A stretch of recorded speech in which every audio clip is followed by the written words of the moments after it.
Morning. Hello everyone, কেমন আছো তোমরা সবাই? আশা করি ভালো আছো, সুস্থ আছো। আমিও বেশ ভালো আছি।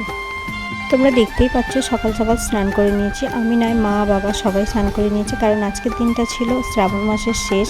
আর আজকের দিনেই আমাদের বাড়িতে মনসা পুজো হয়, আজকের দিনটাতেই করা হয়। আগের দিনকে সমস্ত কিছু ফল যে সমস্ত কিছু লাগে সেগুলো কেনাকাটা করে ঠাকুর কিনে এনে রাখা হয়। আর ঠাকুরের মুখটা পুজো দেওয়া পুজোর দিন পর্যন্ত দেখা হয় না, ওইভাবেই ঢাকা দেওয়া।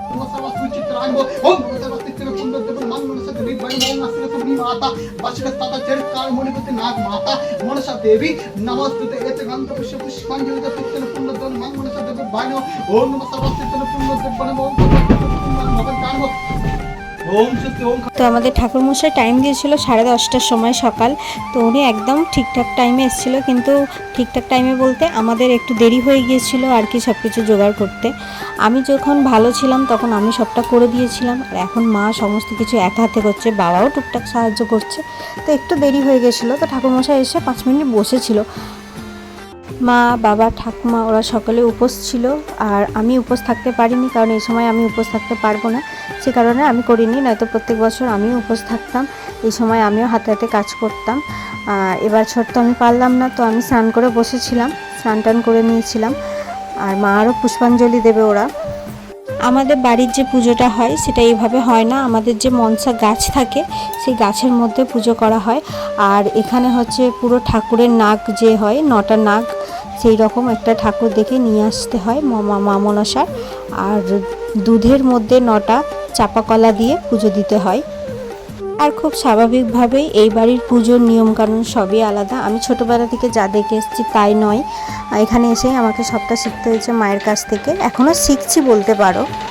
তোমাদের বাড়িতে কিভাবে পুজো হয় অবশ্যই বলো। আর এভাবে নাগ ঠাকুর এনে মা মনসার নাগের মূর্তি এনে পুজো হয়, নাকি মা মনসার গাছে পুজো হয়, অবশ্যই আমাকে কমেন্ট করে বলো।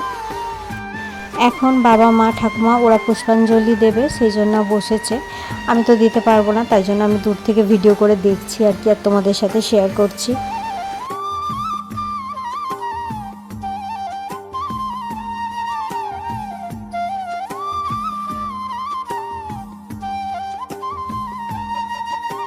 খুব ভালো করে মা মনসার ছবিটা দেখলে বা মূর্তিটা দেখলে বুঝতে পারবে যে মা মনসার গায়ে একটা কচু ফুল আছে, আর একটা ফুল থাকে সেটা হচ্ছে শালুক ফুল। ওই ফুলের একটা মালা করা হয় আঙুল দিয়ে করে করে, সেটা ফুলটা পাওয়া যায়নি আর কি।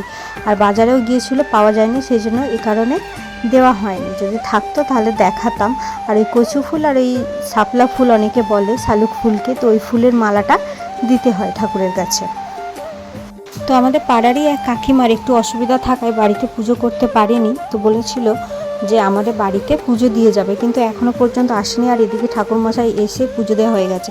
আর আজকের দিনে ঠাকুরমশাইয়ের তো একটু বসা বা অপেক্ষা করা চলে না, কারণ আমাদের পুজোয় বসেছে, তাই একের পর এক ফোন এসে যাচ্ছে, ডাকছে আর কি।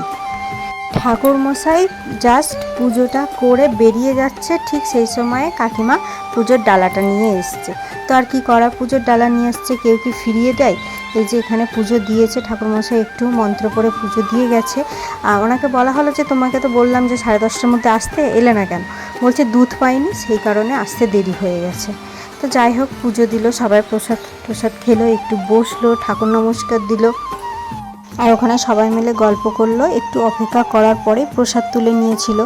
আর আমাকে বলছিল এই অবস্থায় আমি নাকি মা মনসার দিকে তাকাতে পারবো না, তাকালে নাকি আমার বাচ্চার জিভ বেরিয়ে থাকবে, হ্যান ত্যান এরকম একটা কিছু বলছিল। তো মা বললো কোনো ব্যাপার নয়, সবই তো ভগবানের ইচ্ছা, ভগবানের ইচ্ছাতেই তো আজ এত ভালো একটা সুখবর এসছে, কিচ্ছু হবে না, তুমি নমস্কার দাও আর প্রসাদ খেয়ে নাও।